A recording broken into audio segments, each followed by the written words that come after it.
1802, Bonn, Germany. 2002, Ohio, United States.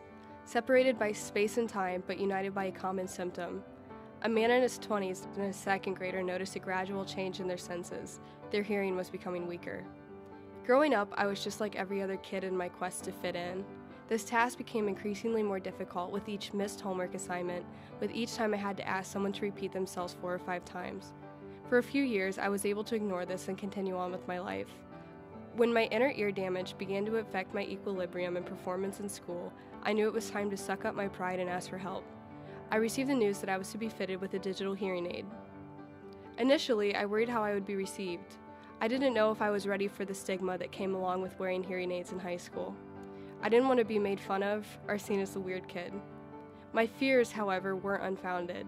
The stigma has a long history, even going back to some of the earliest versions of the hearing aid. The metal ear trumpet has a long history, mostly dating back to the 19th century. One of the most documented cases of a person using an ear horn is probably one of the most famous, that of Beethoven. A paper by George Ely examining Beethoven's letters shows Beethoven writing about how distraught he was to gradually lose his favorite sense. His fear is evident in every word he penned. Beethoven first started to notice a change in his hearing around 1802.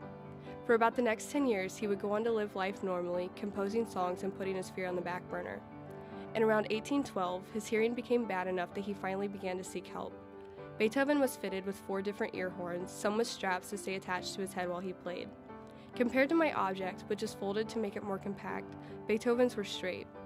He constantly wrote about his fear of living like an outcast, away from the music world and society. His fears, however, weren't unfounded. According to Esma Cleal, in this time period in Europe, deaf people were completely marginalized. They were often put in asylums to separate them from society. In many places, sign language was even banned. However, Beethoven and I both came to realize that we were 2 of the fortunate who were accepted into our respective societies despite our disability.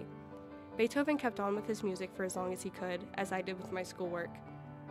Even socially, our hearing became a topic for good-natured ribbing.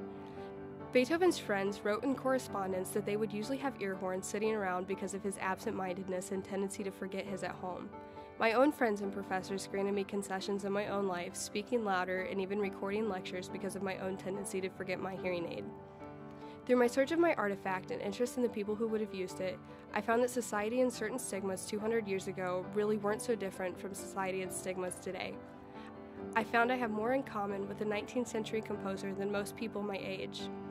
The similarities, however, don't end with our stories. The Beethoven score, Symphony No. 9, that has been playing in the background, wasn't some piece by a classical pianist that was found online. The piano score was played and recorded by me. My research of what I thought would be just another boring artifact and assignment actually touched me so much deeper by bringing me so much closer to someone I have idolized since childhood.